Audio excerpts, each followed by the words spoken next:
Pertama, ini wujud kepedulian kita. Istilah kami, Rempang adalah kita, kita adalah Rempang. Mereka saudara kita, maka wajib untuk kita bela. Karena alasan utama adalah kita dan mereka bersaudara. Bukan hanya saudara satu bangsa dan tanah air, tapi juga satu akidah. Allah menyatakan innamal mu'minuna ikhwatun. Bahwa kemudian kaum muslimin itulah kalbunyan, kata Nabi, bagaikan satu bangunan yasyuddu ba'duhum ala ba'din, menguatkan sebagian atas sebagian yang lain. Jadi apa yang sedang dialami oleh saudara kita di Rempang itu juga kita rasakan. Mereka sedih, kita sedih.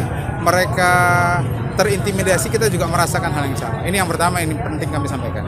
Yang kedua, apa yang terjadi saat ini itu adalah bentuk kezaliman yang dilakukan oleh penguasa. Kalau istilah Pak Din Samsudin, ini namanya malpraktek kekuasaan. Kenapa bisa demikian?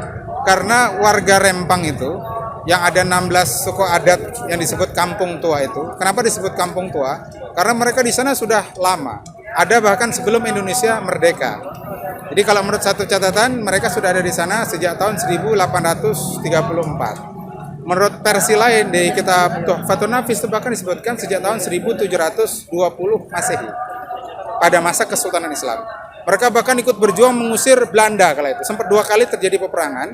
Mereka berjuang untuk mengusir Belanda. Artinya, mereka ini sudah lama tinggal di sana. Dari yang asalnya tidak bertuan, menjadi mereka bebaskan, mereka hidupkan, istilah fikih Ihyaul Mawad, dan ini sah secara syar'i. Dalam hadis riwayat Imam Bukhari dari Sayyidina Umar bin Khattab, Nabi menyatakan man ahya ardan maitatan fahiyalahu.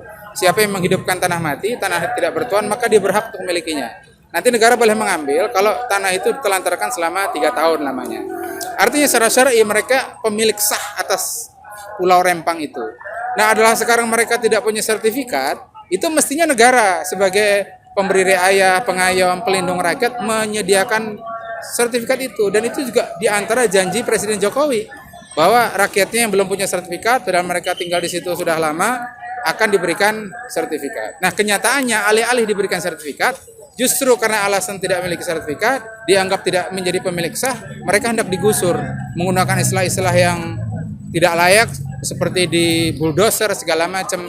Meskipun terakhir penguasa melalui Menteri Bahlil itu cukup ingin meredam dengan menggunakan bukan digusur, bukan direlokasi, tapi ditranslasi saja, hanya digeser ke kampung sebelah. Nah, cuma persoalannya adalah penggeseran segala macam ini harus atas dasar keridhaan masyarakat setempat. Karena Islam melarang mengambil hak orang lain secara batil tanpa dasar keridhaan. Kata Allah Ta'ala, ya ayyuhalladzina amanu la ta'kulu amwalakum bainakum bil batil. Perdagangan yang atas dasar keridhaan. Jadi artinya harus ada keridhaan dari masyarakat setempat kalau harus dipindah. Kenyataannya hingga kemarin saya pantau tanggal 28 September, masyarakat sana masih menyatakan tidak akan bergeser dari tanah Rempang 1 jengkal pun. Nah, ini kenyataannya. Nah, kenapa bisa ini terjadi? Ternyata menurut kajian kami ini ada kepentingan oligarki. Ada kepentingan pemilik modal. Paling mutakhir itu 2 bulan yang lalu, persisnya 27 Juli 2023 terjadi MOU penandatanganan perjanjian di Cina, di salah satu tempat di Cina antara perusahaan yang dipimpin oleh Tommy Winata, PT MEG namanya, Makmur Elok Graha. Nah, itu dia yang memfasilitasi untuk ketemu dengan perusahaan Insi sebagai calon investor. Jadi MEG ini sebagai penguasa memiliki hak konsesi, hak pengelolaan atas lahan atas izin penguasa. Kemudian Xinyi ini akan berinvestasi. Nilai investasinya senilai 11,7 miliar dolar atau setara dengan 175 triliun rupiah. Nah, alasan investasi inilah kemudian mereka mensyaratkan dalam waktu 2 bulan daerah itu harus clean and clear dari masyarakat. Nah, artinya apa? Pada posisi ini pemerintah itu sedang melayani pengusaha, sedang melayani oligarki, baik oligarki lokal maupun oligarki di luar Indonesia. Nah, inilah kezaliman dan kezaliman ini mesti kita tentang.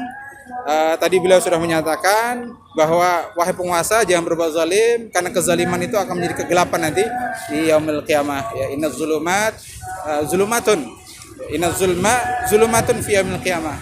Karena sungguhnya kezaliman itu akan menjadi kegelapan bagi pelaku kezaliman itu pada hari kiamat. Kita juga sebagai muslim peduli terhadap pemimpin kita, ya, karena Nabi merintahkan unsur akhaka zaliman aw madluman.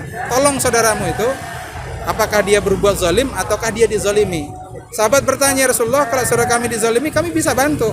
Tapi kalau dia berbuat zalim gimana cara kami membantu? Nabi menjelaskan cara membantunya, nasihati dia, cegah dia dari melakukan kezaliman. Jadi artinya aksi kami hari ini itu wujud, ya, kami sayang kepada penguasa, kami cinta kepada mereka, kami ingin menolong mereka dengan cara jangan sampai mereka berbuat zalim. Dan kita menolong saudara kita yang terzalimi agar jangan sampai mereka terzalimi. Itulah kira-kira intisari acara agenda kita pada kesempatan sehari.